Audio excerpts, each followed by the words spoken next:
ঈদের বাকি নেই এক সপ্তাহ। ভোগান্তি এড়াতে ঈদের কয়েকদিন আগেই ঢাকা ছাড়ছেন অনেক মানুষ। সকাল থেকেই কমলাপুর রেল স্টেশনে ছিল যাত্রীদের উপচে পড়া ভিড়।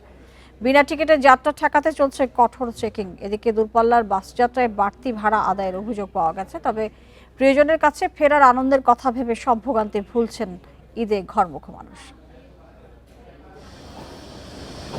ঈদ উল ফিতরের ছুটি শুরু হতে এখনো কয়েকদিন বাকি। তবে কমলাপুর রেলওয়ে স্টেশনে যাত্রীদের ভিড় বেড়েছে এরই মধ্যে। যাত্রীদের চোখে মুখে প্রিয়জনের সাথে ঈদ উদযাপনের উচ্ছ্বাস।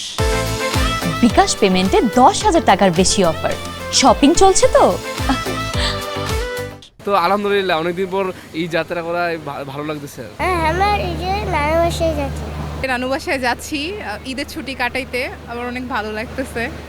ভিড় সামলাতে স্টেশন এলাকায় বাড়ানো হয়েছে নজরদারি। কমলাপুরের প্রবেশদ্বার থেকে প্ল্যাটফর্ম সবখানে রয়েছে কয়েক স্তরের নিরাপত্তা বলয়।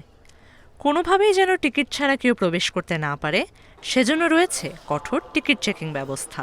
স্টেশনে যেন অবৈধ অনুপ্রবেশ এবং অবৈধ যাত্রী প্রবেশ করতে না পারে, সেজন্য আপনি ইতিমধ্যেই দেখে থাকবেন যে আমরা একটা কিউ তৈরি করেছি যাত্রীদের যেন টিকিট প্রদর্শন করে স্টেশনে প্রবেশ করতে পারে। আর আইন শৃঙ্খলা বাহিনীর সদস্যগণ সার্বিকভাবে আমাদের সহযোগিতা করছেন এবং তারা তাদের দায়িত্বে সজাগ আছেন। রেলপথের মতোই অবস্থা সড়কপথে। রাজধানী বাস টার্মিনালগুলোতে দেখা গেছে ঘরমুখো মানুষের স্রোত। ভোগান্তি থাকলেও ঈদে বাড়ি ফেরার আনন্দ ছাপিয়ে গেছে সবকিছু। টিকিট পাই নাই, টিকিট কাউন্টারে আছে, টিকিট কাটছে না, তেল না হলে তো আর গাড়ি ছাড়বে না। সবারই মনে হয় ঈদ যাত্রা অনুভূতি খুব ভালোই হবে, কারণ ফ্যামিলির সাথে ঈদ করা মানে আনন্দের, খুশির, আর ঈদ মানে আনন্দ। এদিকে নতুন নির্দেশনার পরও কাটেনি গণপরিবহনে জ্বালানি সংকট। মোটামুটি এখনও আমরা সংকট কাটায় উঠতে পারি নাই। তাহলে আমাদের পরিমাণ যা লাগে তা পাইতেছি না। আজকে থেকে তেল অ্যাভেলেবল হওয়ার কথা ছিল, এখনও হয় নাই।